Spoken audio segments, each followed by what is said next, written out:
massive troop buildup along its border with Ukraine. Joining me now from Michigan, Congressman Mike Rogers, who had his own surprise this week when he announced he's stepping down as chair of the powerful House Intelligence Committee at the end of the year. Congressman, welcome back to Fox News Sunday. Chris, it's great to be back. Let's start with Putin's phone call with President Obama. While the White House portrays this as Putin discussing pursuing a diplomatic resolution, the Kremlin says that he called to talk about extremists threatening ethnic Russians in Ukraine. What is your best analysis, given particularly the buildup of Russian troops along the border with Ukraine? What's your analysis? Is Putin looking for a way out or simply setting the stage for another invasion? He is absolutely not looking for a way out. So you have two environments going on at the same time, Chris. You have the Ukraine issue and you have the Georgia issue. So they're moving some of their most advanced equipment into South Ossetia. No reason to do that. The Georgian army really poses no threat. That's certainly concerning. And then you see all of the Russian movement along the border, and you see Russian covert influence operations, meaning they have their intelligence officials and their special forces inside Ukraine trying to foment this notion that the Russians should come in. There is no way that I would take that as any other sign other than he is looking for a way to find his land bridge from Crimea to Transnistria along the northern Baltic Sea area, which is right along the Moldova and Ukraine border. So when you say you see no other explanation, are you saying you think he's going to move into eastern Ukraine? I wouldn't see that he would go into eastern Ukraine. If I looked at it today, and nobody really knows, they don't know what his intentions are, other than you can gauge by history and what his actions are today. He really, if he was going to protect Crimea from a military perspective, there's a water source that's several hundred kilometers north of Crimea, and he needs a land bridge to connect Crimea and the Transnistria area that's already said it wanted to be part of the Russian Federation. That's right along the top of the Baltic Sea area. So if I were looking at this and going to lay down some stakes of where he was going, that's exactly what I would think he would do. He would do that first, the southern part, and then he would continue his covert influence campaign in the east of Ukraine. And unfortunately, there's just not a lot that can happen. I mean, the United States said we were going to give MREs. I think they're finally getting here this weekend, but it's taken us weeks just to get food to the folks who are saying they want to stand up to Russian aggression in the east of Ukraine. Just to talk about this situation in eastern Ukraine, your best intelligence, how many Russian troops are there arrayed along that eastern border, and how threatening is their posture right now?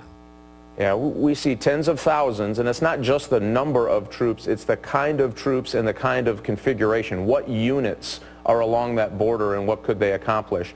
They have everything they need already, I believe, on that eastern border to go into Ukraine if they decide they want to do it. So they've got their special forces teams, they've got heavy armor elements, they've got all of the light infantry and heavy armored infantry that they would need to move in to Ukraine. And I think they're going to continue this pressure. They're going to continue the covert influence campaign in eastern Ukraine to, I think, to kind of foment this at least future decision to go into the eastern part.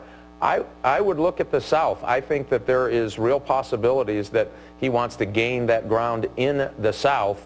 And then I would ask, why is he moving the equipment that he is into South Ossetia up in Georgia, which makes really no sense other than they're contemplating maybe using those armor columns to drive through Georgia down to Armenia to create a land bridge from Iran. So if you look at all the possibilities that they lay out on the table, it is really concerning, and I doubt Putin called because he thought that he wasn't in the best spot in that particular conversation. Let me move to another troubling issue, and that is the continuing mystery of Malaysia Airlines Flight 370. The Australians have now moved the search area.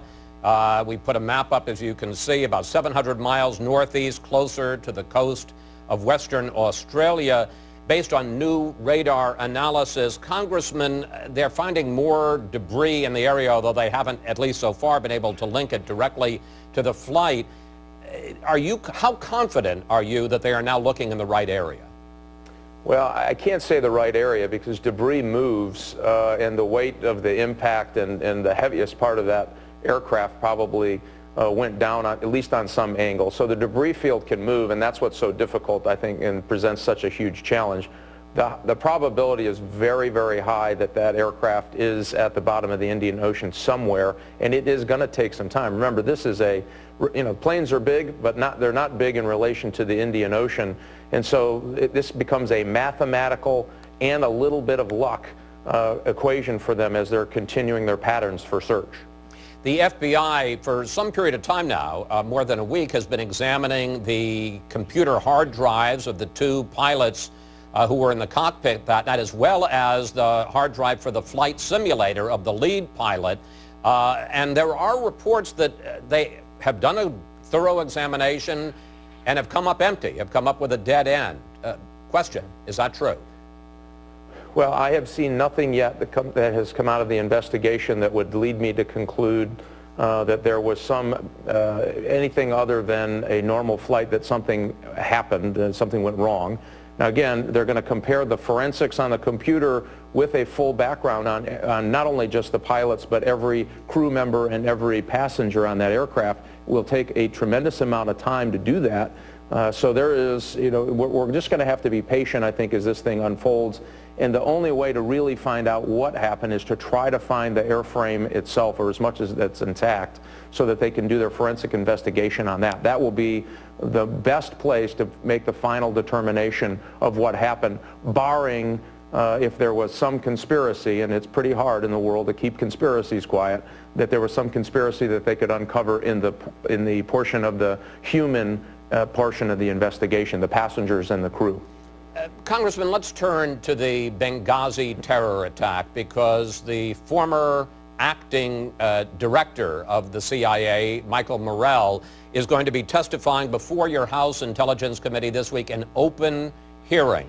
Question, what do you want to find out from him?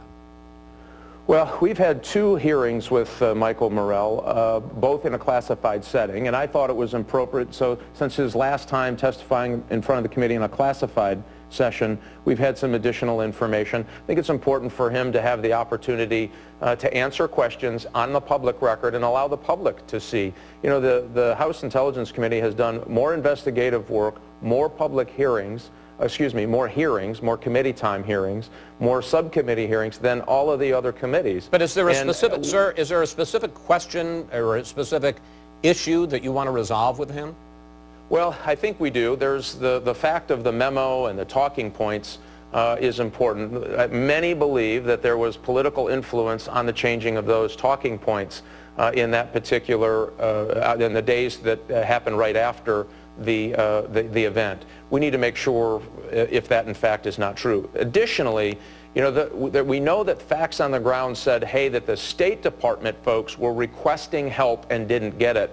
We need to try to make sure Americans and the committee fully understands that link and why that didn't happen. Was it anything that the CIA did leading up to the event, or was this completely a State Department failure when these folks were asking for additional security, and somebody in that chain of command for security clearly ignored the threats, ignored the intelligence, and unfortunately at least contributed to the death of 4 Americans. Finally, I want to talk to you about Mike Rogers, because as we said, you had quite a surprise for Washington. I have to say, this town was shocked when you announced on Friday that you're planning to step down at the end of the year, not seek re-election, and to pursue a career on radio. I have a couple of questions. First of all, you seemed in effect to indicate in your announcement that you think, and you're the chair of a very powerful committee, but that you can contribute as much as a radio talk show host. Do you really believe that, sir? Well, here's the thing. So when I took the committee, it was not functioning very well. So I worked with my ranking member, Democrat from Maryland, and we agreed we were going to take all the politics out of it. And so during the course of the last 3.5 years, and will be 4 years at the end as chairman, 10 years on the committee, I think we've made really important strides to try to fix a lot of that, take the partisanship out of national security and fix some very hard technical problems, everything from cyber to space and everything in between, human collections. We've done that. I've helped do that. I've helped drive that agenda.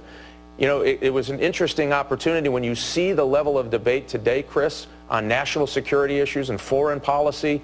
It worries me for the future of this country like nothing I've ever seen. So when someone walked in and said, hey, we're going to give you the opportunity to have a discussion in people's cars, living rooms, and kitchen every single day from California to Iowa to New Hampshire to South Carolina, we think that you can change the needle on this debate. And I thought long and hard about it and thought, you know, I think they're right. We have to, this is a great program. It's a sophisticated program that you have, but we need to broaden that audience to have this discussion so that we can put America on solid footing as we move forward in a very troubling world. I have to do the kind of thing that you're going to do when you're on this side of the microphone, because I noticed when you were talking about the conversation, you talked about New Hampshire and Iowa just as random states. And you know, Ronald Reagan, back in 1980, I don't have to tell you, used his platform as a radio commentator to run for president. So is that a consideration for you, or you were prepared at this point to rule out any interest in 2016?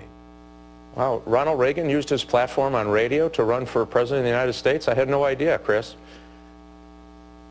So, so what are you saying? That, I mean, you're thinking of this? No, listen, I'm going to take it where it goes. This is a very unique opportunity that I will be able to talk about issues in ways that you don't hear on a national radio platform today about the importance of national security, foreign policy, and all of the issues facing America.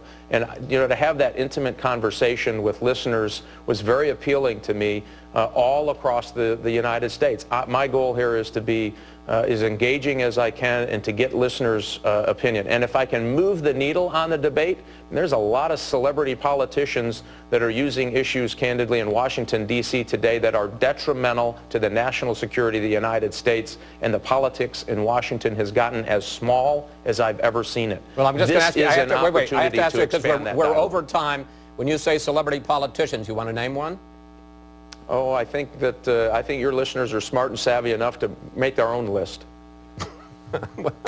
I think you're, first of all, you've always been a great congressman and a great guest. I suspect you're going to be very successful as a talk show host. Congressman Rogers, thank you. It's always good to talk with you, sir. And I'm sure we'll get the chance to do it again before you start your new career. I hope so. Thanks, Chris. What do you think of the chances for a deal with Putin?